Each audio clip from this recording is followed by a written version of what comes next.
तो इसका इरादा मारने का नहीं है। इसके लिए हमने कम सजा का प्रावधान किया। मगर जो टक्कर लगाता है और जो विक्टिम है उसको मरने के लिए छोड़कर पुलिस या अस्पताल को सूचना नहीं देता है और फिर पुलिस पकड़ते लाती है, हिट एंड रन केसों में 10 साल की सजा का प्रावधान हमने किया है। इससे ऐसे लोगों को सामाजिक समस्याओं का भी निपटान किया है।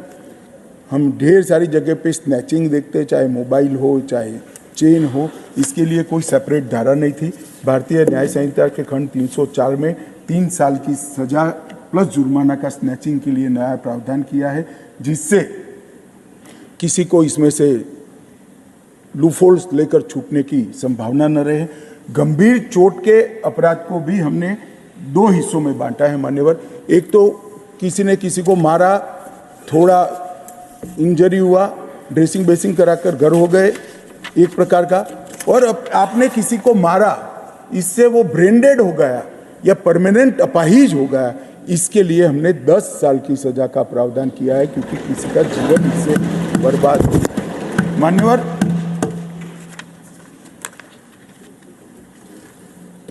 हमने मॉब लिंचिंग को भी भारतीय न्याय संहिता में जगह दी है।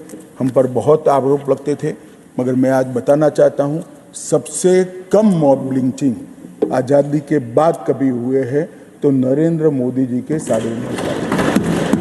फिर भी मॉब लिंचिंग घृणित अपराध है, इस पर रोक लगनी चाहिए। इसके लिए हमने मृत्युदंड तक की सजा का प्रावधान किया।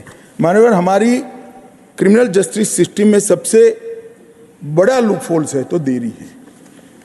हमारा मूल दर्शन बताता है न्याय के लिए, समय पर जो न्याय मिलता है वो ही न्याय है, और उचित समय पर न मिले हुए न्याय से बड़ा कोई अन्याय नहीं होता है। इसको ध्यान में रखते हुए हमने पुलिस, वकील और कोर्ट तीनों को समय के साथ बांधने का प्रयास किया है। आप तो अधिवक्ता हो मान्यवर, कुछ चीजें आपको भी पसंद नहीं आएगी, परंतु ये जरूरी था, क्योंकि सालों सालों तक किसी को न्याय न मिले। तो हमने किया है, पुलिस द्वारा दंडित कार्यवाही का अभी कोई समय निर्धारित नहीं था।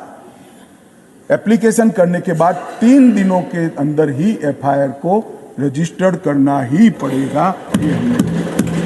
3 से 7 साल के जो गंभीर मामले हैं, इसमें फरियाद सच है या झूठ, उसकी 7 दिन में जांच करने के बाद उसको आपको एफआईआर में 7 दिन के अंदर ही कन्वर्ट करना पड़ेगा।